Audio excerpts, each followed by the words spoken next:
Gracias por estar aquí en este segundo programa. Su servidora Patricia Cortés, Perla Tapatía en las redes sociales. Pienso que somos muchos los que nos hemos preguntado si hay alguien que le está pagando a las redes sociales para manipular la información electoral en nuestro país. ¿Injerencia extranjera? ¿O solo son teorías de conspiración?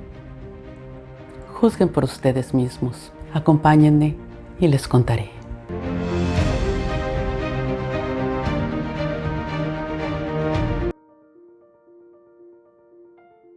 Usted ha comentado y lo ha mencionado muchísimas veces que en su gobierno no existe la censura para los medios de comunicación y sobre todo hablo por los medios independientes, los medios digitales, porque han denunciado compañeros que sí existe una regulación por parte de verificadores en plataformas digitales, en particularmente, pues ya sabe, Facebook, YouTube, Twitter.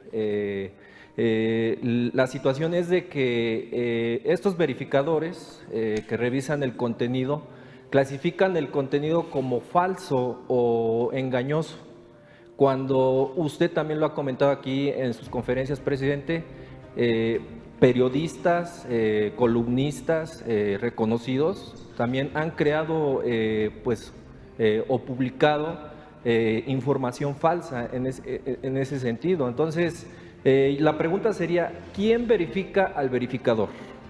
¿O quién sería el encargado para realmente verificar que se ponga en una balanza correcta o que se equilibre más bien el contenido, que al fin y al cabo pues es el que se comparte en las redes sociales, presidente? Entonces, esta sería la primera pregunta, presidente. Pues yo pienso que corresponde tanto a Twitter como a Facebook establecer reglas que no limiten la libertad y que al mismo tiempo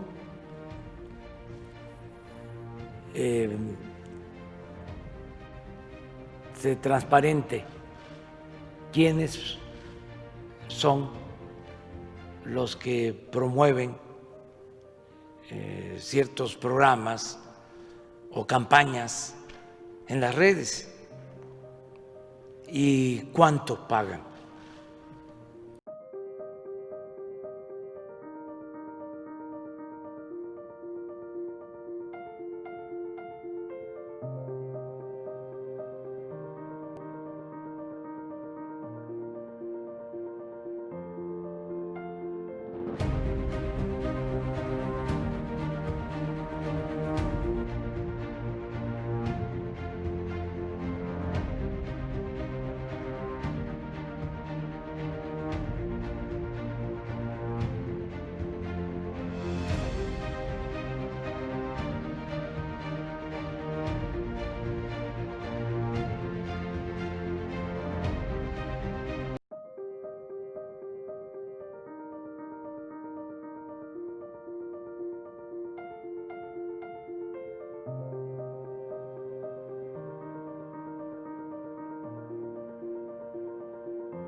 Of persuasive technologies on internet platforms. Each of our witnesses today has a great deal of expertise with respect to the use of artificial intelligence and algorithms more broadly, as well as in the more narrow context of engagement and persuasion. However, the powerful mechanisms behind these platforms meant to enhance engagement also have the ability, or at least the potential, to influence the thoughts and behaviors of literally billions of people. These are conversations worth having because of the significant influence that algorithms have on people's daily lives. So I think there's an important connection to make between privacy and persuasion that I think often isn't linked, so maybe it's helpful to link that. With Cambridge Analytica, that was an event in which, based on your Facebook likes, based on 150 of your Facebook likes, I could predict your political personality and then I could do things with that. And the business model is simply what maximizes watch time. This leads to the kind of algorithmic extremism, and this is what's caused 70% of YouTube's traffic now to be driven by recommendations, not by human choice. Based on tweet text alone, we can actually know your political affiliation with about 80% accuracy.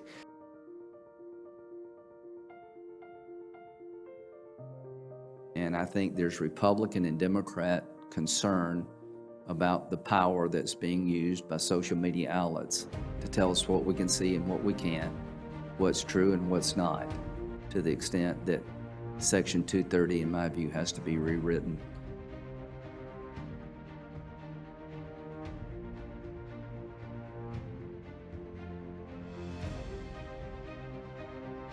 Mr. Dorsey, does voter fraud exist? I don't know for certain. Are you an expert in voter fraud? No, I'm not. Well, why then is Twitter right now putting purported warnings on virtually any statement about voter fraud? Y bueno, si tienen financiamiento de empresas, de asociaciones extranjeras, fundaciones, pues vamos a saber.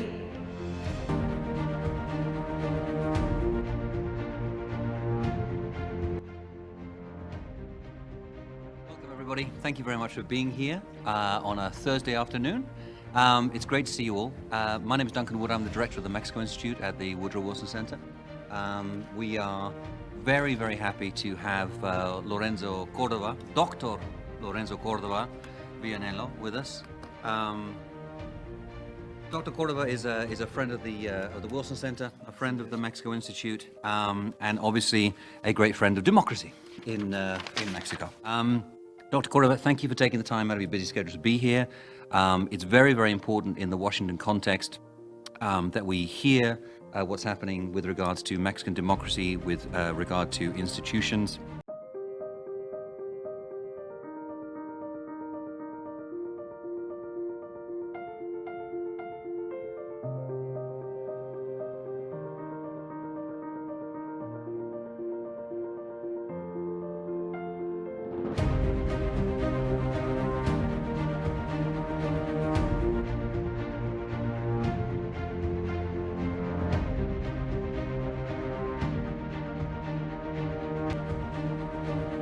Thank you, Duncan. I would appreciate. I would thanks first of all Duncan's invitation and Woodrow Wilson's. Want to be here is very important for me. And right now, we're no matter which degree of development, democratic development, all around the world are facing mostly the same kind of problems. I'm talking about, the misinformation and disinformation and fake news problem, or the fact that we are right now our societies are become more and more polarized, politically speaking. In 2018 election, we decided. In face of that election, we decided to improve a new strategy, particularly taking into account what happened around the world in 2016. I mean, the Brexit, the Colombian referendum, and U.S. election, presidential election. Fight disinformation with proper, opportune, assertive information.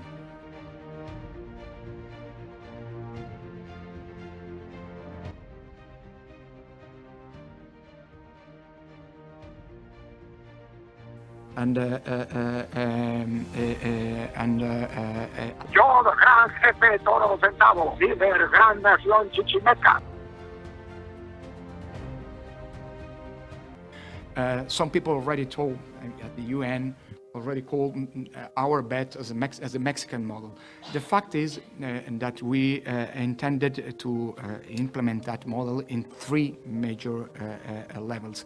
The first one is to assume that an EMB has, particularly during elections, not only but during elections, during campaigns specifically, has to become a major information agency. The second level is the relationship with the social media networks. We are the first EMB around the world who achieved an agreements with both Facebook, Twitter, and Google. We understand whom we are dealing with. I mean, they're not ladies of charity. No, there are enterprises that are not. They are not non-profitable agencies. I mean, but we assume they need someone to watch their face, and that's supposed not to be naive in a relationship with them. So to demand to them, if they want collaboration, several things, such as to improve mechanism, tools, to be very effective, or the most effective we can, to fight misinformation. The idea was, and it already works, for instance, if you have a Facebook page, if you're a Facebook user, and you have in your post some fake news, no?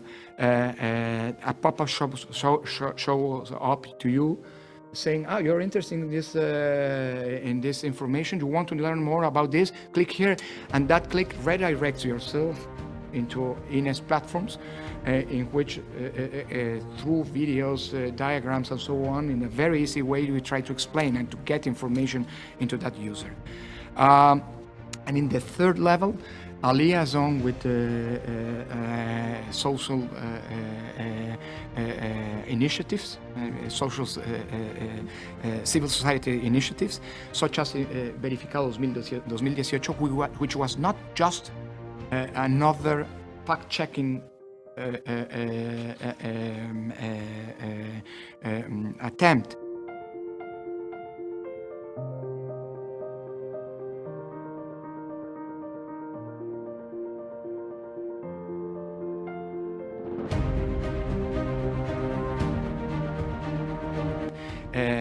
Because fact-checking, everybody does fact-checking.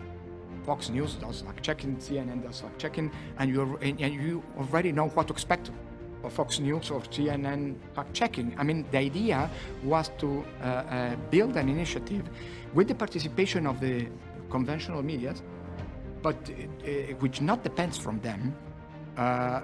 There was an initiative pushed up by several digital information agencies. The idea was that many media companies borrow journalists to them to work not for the mass media corporation, but for that initiative. They train them on fact-checking mechanisms. They give information that was used by the conventional medias.